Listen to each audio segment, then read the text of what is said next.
Welcome back to The Explainer. Okay, if you've been anywhere near a newsfeed lately, you know July 2026 has been an absolute whirlwind of information. I mean, it's a lot to process. But today, we're going to cut right through all that noise. We're taking this massive volume of data from the recent reports and connecting the dots to reveal three huge societal shifts that are fundamentally changing our world right now. Okay, let's dive into this. Here is our roadmap for today's Explainer. 1. The AI integration. 2. Shifting economic rules. And 3. Escalating global hotspots. Starting off with Section 1, the AI integration, from dates to the divine. It is genuinely fascinating and maybe a little wild to see just how rapidly artificial intelligence has completely embedded itself into our lives. It's infiltrating our everyday secular moments and even our most sacred spaces. And it really all starts with one simple question. Is it creepy if it's in the name of productivity? Across Silicon Valley and honestly everywhere else, AI transcription apps like Granola are suddenly omnipresent. Phones are just out at meetings, capturing literally every single word to generate summaries and action items. Venture capitalists like Eric Bond point out that this is happening on a daily basis now. And, well, people often aren't even asking for permission anymore. But it's not just corporate boardrooms.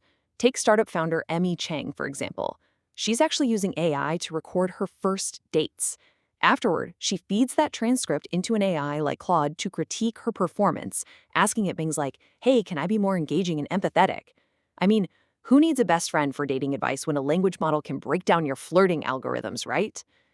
But seriously, the boundary between our personal privacy and AI productivity is disappearing right before our eyes. And that astonishing leap from tech to theology is happening just as fast. Picture a ChatGPT workstation sitting right next to a pastor preaching to his congregation. This isn't some hypothetical future, it's happening today. Pastors facing immense financial and time pressures like Daryl Stutler II in Oklahoma City are relying on tools like ChatGPT and Claude to help rate their sermons in seconds. For a pastor earning $600 a week who literally has to take on side construction jobs just to make ends meet, an AI that shaves hours off sermon prep, that is a massive help.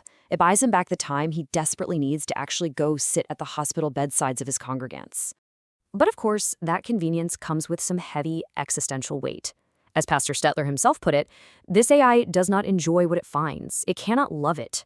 And because of that, we are seeing major theological pushback. Pope Leo XIV has actively warned clergy about this, arguing that artificial intelligence simply cannot share faith or deliver a true homily. Some clergy are deeply unsettled by the prospect of an agentic AI God, essentially an AI that's more attractive, more flexible, and available 24/7 than a human pastor could ever possibly be. Moving on to Section 2, shifting economic rules, new paths, and changing metrics. The foundational rules of money, business, and justice are being completely rewritten in 2026. Just look at how wealth is being generated today. The old path meant grinding it out, climbing the traditional Wall Street associate ladder at a private equity firm. But the new path, it's all about search funds and SBA loans. We're seeing a new wave of buyers acting like the homesteaders of the Wild West. Take Bakari Akil, for example. Back in 2015, he was a homeless college dropout sleeping in WeWorks and on subway trains. But he figured out how to raise money from specialized investors to buy small businesses. Fast forward to today, and he's a millionaire who recently bought NYP, a company that makes burlap bags, securing a massive ownership stake without putting down millions of his own cash. It's a total game changer. So the new face of business acquisition looks less like Wall Street and a lot more like Minuteman Plumbing. We are actually seeing Harvard MBAs like Caroline Sabat skipping those lucrative corporate consulting gigs entirely to go buy up plumbing and HVAC outfits. And they're snagging these businesses at tiny fractions of traditional private equity multiples. They scrape together the financing, put in the sweat equity, and turn these small local operations into massive personal fortunes. And as the business landscape shifts, the legal one is shifting right along with it. We're seeing a clear trend in corporate leniency. The Trump administration's Department of Justice strategy has moved sharply away from charging companies for the wrongdoing of their employees. So, instead of pursuing criminal charges against major corporations like Alibaba, Eagle Bank, and Abbott Labs, prosecutors are utilizing deferred prosecution agreements or non-prosecution agreements. Acting Attorney General Todd Blanche summed up this philosophy perfectly when he said, "Companies don't go to jail, people do." The focus is shifting squarely to individual wrongdoers, sparing the corporate entity itself from the crippling effects of a criminal conviction. Now let's look at how all this bleeds into our economic metrics. 0.2%. I know, it sounds tiny, but in the world of macroeconomics, this number is huge. This specific fraction represents an expected drop in core PCE inflation. But here is the crucial takeaway. This drop isn't happening because the prices at your local grocery store are plunging. Actually, scratch that. It is strictly due to the Bureau of Economic Analysis changing their formula for how they measure the cost of software, investment advice, and legal services. Just by tweaking that data methodology, the official inflation gauge cools down, and that could significantly influence the Federal Reserve's decisions on interest rates. Meanwhile, a totally different kind of economic speculation is taking over the Capitol. Prediction markets like Polymarket and Kalshi have thoroughly invaded Washington, D.C., allowing users to bet on everything from elections to geopolitics, and it is really vexing regulators. We're seeing investigations into figures like Gabriel Perez, a White House teleprompter operator who is currently being probed by the Commodity Futures Trading Commission. The allegation? That he made over $100,000 in wagers based on early access to presidential speeches. We're also seeing allegations of insider trading surrounding bets placed right before J.D. Vance was officially picked as the VP running mate. The line between political insider knowledge and financial gain is blurring incredibly fast.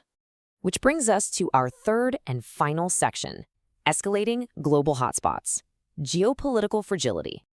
We've covered a ton of ground on tech and economics, so let's slow things down a bit and look at the sobering geopolitical chess matches unfolding across the globe right now. The fragility of these global hotspots is highly visible in the Middle East. Over the weekend, we saw a significant escalation in Jordan. Iranian missile and drone strikes explicitly targeted U.S. forces at the Muwafiq Solti airbase. According to officials, these strikes tragically resulted in the first American military casualties from hostile fire since the two sides abandoned their ceasefire back in April. It's a very stark reminder of the continuous, escalating test of wills playing out in that region. And the reality of these conflicts is always ultimately human. While residents stand amid the devastating rubble in Kyiv following massive Russian ballistic missile attacks, there's also some really intense internal political maneuvering happening. Ukrainian President Volodymyr Zelensky recently sparked protests by abruptly dismissing his popular defense minister, Mikhailo Fedorov. Instead, Zelensky is opting to consolidate strategy under General Alexander Syrsky. The goal is a more harmonious military leadership, but it has definitely ruffled feathers and caused domestic discontent during what is already an incredibly grueling war. Now, what's really interesting about this slide is how the financial geography of international aid reveals a striking contrast.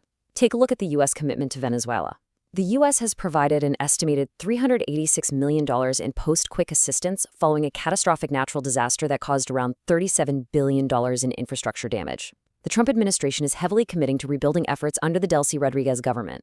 The U.S. is essentially seeking to stabilize a nation that holds the world's largest oil reserves, and in doing so, they are significantly outspending recent U.S. aid responses to massive earthquakes in Turkey, Syria, and Haiti. So, we've seen how these microtrends in our personal apps connect directly to the macro realities on the global stage. From the microphones recording our dates, to the shifting metrics defining our economy, to the billions being spent on fragile global front lines. It all leads us to one final provocative question to leave you with today.